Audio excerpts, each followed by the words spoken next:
Before you ever purchase your first solar panel or battery, there's one thing that you'll want to keep in mind.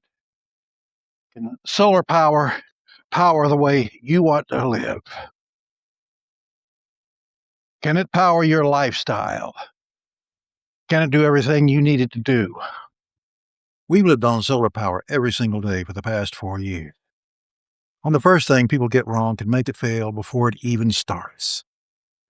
We're not installers or engineers. We're just living here full time on an off-grid property where all of our electricity comes from the sun.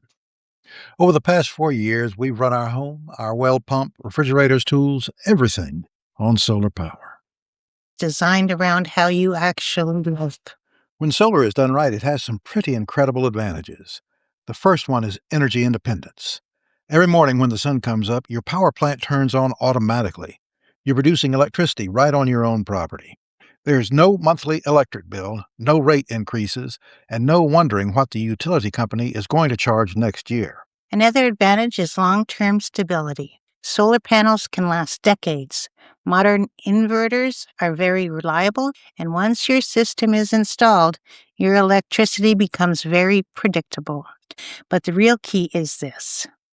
Solar power works extremely well when the system is sized correctly for your lifestyle. But solar does have some limitations people don't always think about. The biggest one is the lifestyle mismatch. Solar systems aren't magic. They have limits, and if a system is designed too small for how someone actually lives, frustration usually follows. Another issue is hidden energy hogs. Certain appliances quietly use much more electricity than people expect. Things like well pumps, refrigerators, freezers, water heaters. Those loads run every single day, and they add up over time. When we built our own home, we did it with energy efficiency as part of the overall design. We knew going in that we'd be off-grid, so every watt counted. Here's the result. After performing an energy audit of our own home, concentrating on just those things we use daily, we discovered a few interesting items. Our 5 cubic foot freezer, when running, uses 530 watts. Our refrigerator, when running, uses 107 watts. The microwave, when on, uses 1,430 watts. The toaster, while toasting, uses 700 watts. The can opener, running, uses 138 watts. The coffee percolator, while warming, uses 45 watts. The 43-inch screen LED TV uses 75 watts. One 15-inch laptop while charging uses 47 watts. An electric recliner in use uses 145 watts. But I think that all depends on how much you weigh. All of our overhead LED lights, when on, uses 170 watts. And we have a lot of other items, obviously, that are not included in this audit.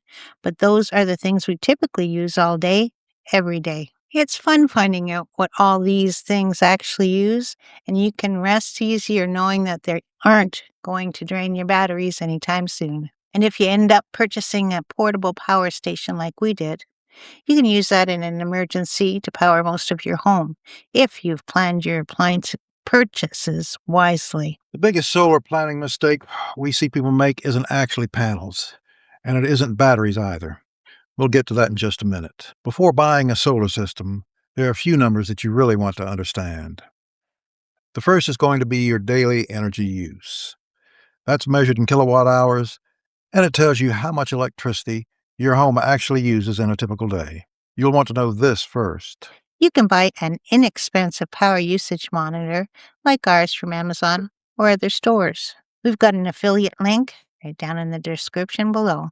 Use these to check your appliances, or you can just get some bills from your power company for a whole home usage throughout the year. There are hundreds of videos and tutorials online explaining how to calculate power consumption. When we built our system, we had no clue. We started out too small, but we could always add to that as needed. What you'll want to consider are things like refrigerator, freezer, well pump, lights, and kitchen appliances. Another important factor is peak loads. Peak loads happen when several things turn on at the same time.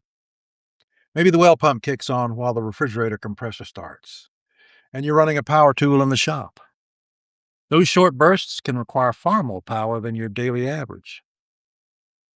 And here's the mistake that causes a lot of solar systems to struggle. Most people design their system before they even measure how much electricity they actually use. They guess, like we did. And this is kind of embarrassing to admit, but if it helps you avoid our mistakes, then it's grin and bear it. That first winter, going into it, we didn't really know what to expect out of it. I'd heard all the stories. It was going to get incredibly cold, snowy. We're going to get 18 feet of snow, et cetera, et cetera, et cetera. But I just didn't believe it. I'm a Southern boy, moving up here. The wife is Canadian, so she was giving me all the horror stories about everything that happened 18 years before. Uh, but it started out so nice and warm. The fall uh, went well into November. Um, Weather was gorgeous for the most part, and it needed to be because we were struggling to get that house framed in and dried in so we could move into it before it did get cold. Well, once it finally did get cold, we ran into some problems, and that was because we decided to skimp up front on our uh, solar power system, basically the batteries. We got all our panels that we thought we needed. Um, we had looked up on Will Prowse's DIY solar forum and checked into everything. He had a schematic there for an amazing little system, 240-volt split phase system that would be perfect for our house. It included battery rack, 6 batteries, everything else you'd need. But we were so worried about money up front in building this house and trying to get everything done in a budget. We decided that first winter that we were just going to go with 2 batteries. So we ordered 2 batteries instead of all 6. Well, no one tells you that batteries might charge up to 100%, but depending on how cold it is, that 100% is going to vary, especially with lithium iron phosphate batteries. Those big 48-volt batteries are supposed to hold 5.12 kilowatt hours of power or energy stored with them. And when it gets colder, that amount gets reduced. The colder it gets, the more it gets reduced. So you might not be anywhere near the actual 100% power when you go to charge those things up. And with just 2 of them, that is reducing it pretty tremendously. We figured it was about a 25% reduction after the fact. So here we are thinking we've got plenty of battery power to make it through a day or two with those 2 batteries that we had. And we were getting some halfway decent sun, so it wasn't so bad. They were charging up fully. But then it started getting cold and it started getting cloudy and then snowy. And suddenly the batteries were not lasting nearly as long as we thought they would, or they were supposed to anyway. So we went from being real confident in how everything was going to run to being kind of scared. And I was having to make multiple trips per week to get more propane tanks or get tanks refilled so that we could keep the generator going to charge those batteries back up. It would get cold, and we had to warm them up first before we could actually um, get them to charge. So it was just a mess. We learned again the hard way. We should have gone ahead and spent that money up front, got the batteries that we actually needed, and we wouldn't have struggled that first year. It was more just constant worry about everything than it was anything else. They didn't die on us completely, but we spent most of our time running up back and forth, checking on them, making sure they were charged up. If not, starting up that generator, getting them charged back up using it. And we spent a lot of money on propane that we didn't have to, shouldn't have had to do if we'd have gone ahead and spent that money up front on those batteries. Anyway, that's our actual experience. We went ahead and got those batteries, the extra batteries that we needed, or the batteries we should have gotten in the first place, over the course of the next year. So now we've got all the battery power we really need, although we'd like more. You can always use more storage in this game. Uh, but we thought it might be giving you a heads up about our problems might help you avoid that constant worry and so forth that first year or when you start doing this. Anyway, hope that helps. back to our program already in progress. If you start with real numbers instead of guesses, solar becomes much easier to plan. You can estimate how many panels you'll need. You can size the battery bank properly. And you can design a system that works even during tougher seasons like winter. For example, in the northern climates like ours, the shorter days and lower sun angles can reduce solar production quite a bit. That's why winter planning is so important when building an off-grid system. Let me take a moment here to explain a little bit about solar power during winter. In northern regions like ours here in upstate New York, planning for the solar low is important. The solar low is basically just the period from late fall through midwinter where solar production drops off pretty dramatically. Not a little, dramatically. The sun is just very low in the sky during this time as opposed to June, when the sun is high and very intense. In December, the sun barely makes it above the horizon. This lower angle means less sunlight making it onto your panels. There's more atmosphere for the sunlight to have to pass through as well. The days are shorter, too. In June, we get about 16 hours of daylight with 6 to 8 strong usable hours of sunlight. In December, you're down to about 8 to 9 hours of daylight and only 1 to 3 hours of meaningful production. And that's the key distinction, usable solar. Because early morning and late afternoon light, it's often too weak to matter. So your entire day's energy income gets compressed into a very small window around midday. And then comes the part most people underestimate, winter weather. More clouds, more storms, and the snow covering your panels, which means this. You can go multiple days with almost no solar production at all. Here's what that looks like in real terms. In summer, your system might be producing at 100%. In December, you might only see 10 to 25% of that. Same system, completely different output. And this is where something interesting happens, because the biggest change isn't your system, it's you. During the summer, you feel energy rich.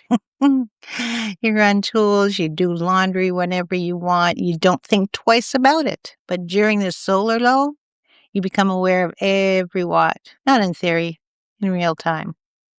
You start thinking about energy like money. Sunny day, that's income. Turning something on, that's spending. And in December, income is low and inconsistent. So every decision matters. You begin to live with the weather in a completely different way. A sunny day means we can get things done today. Woo! A cloudy stretch means we need to conserve. The sky becomes part of your daily planning. You naturally shift how you're going to use power. Heavy load moves to midday. Laundry waits until the batteries are full. Non-essential tasks, they get pushed back. Not because you have to force it, but because it makes sense. And over time, something clicks. You stop thinking about it consciously. You just know when the batteries are low, when you can afford to use power, or when you should wait. It becomes instinct. And here's the reality most people miss.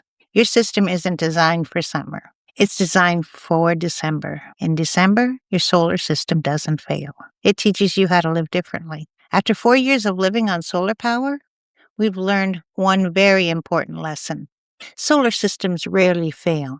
Bad planning does. If you take the time to understand your energy use, think through your appliances, and design the system around real numbers, solar power can provide very comfortable and reliable lifestyle. In the next episode, we're diving into the single most expensive mistake you can make, the battery bank. We're going to show you why rated capacity is a lie, what's cold, your battery's worst enemy, and the honest truth about lithium after 4 years of real-world cycling.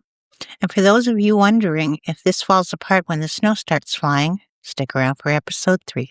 We're going to show you the winter reality, including the one simple trick involving panel angles and snow reflection that actually boosts our production on the coldest day of the year. Winter isn't impossible. It's just a different game. If you liked our video, please give us a thumbs up. Tell us what you thought about our video in the comments section below. And be sure and catch all of our upcoming episodes. Thanks so much.